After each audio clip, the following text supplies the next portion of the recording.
Beep, beep, beep! Matapos po ang sunod-sunod na oil price hike, posible po naman ang rollback sa susunod na linggo. Yan po ang forecast ng Department of Energy Oil Industry Management Bureau batay sa 4-day trading. 1 peso hanggang 1 peso and 20 centavos ang inaasahang rollback sa kada litro ng gasolina. Habang 40 hanggang 60 centavos naman sa diesel.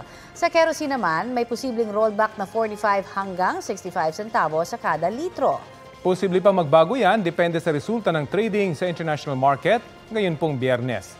Kung sakali mang matuloy, yan ang unang rollback matapos ang 5 sunod-sunod na linggong price hike sa diesel at sa gasolina. Kapuso, alamin ang maiinit na balita. Bisitahin at mag-subscribe sa GMA Integrated News sa YouTube. Sa mga kapuso abroad, samahan nyo kami sa GMA Pinoy TV at sa www.gmanews.tv.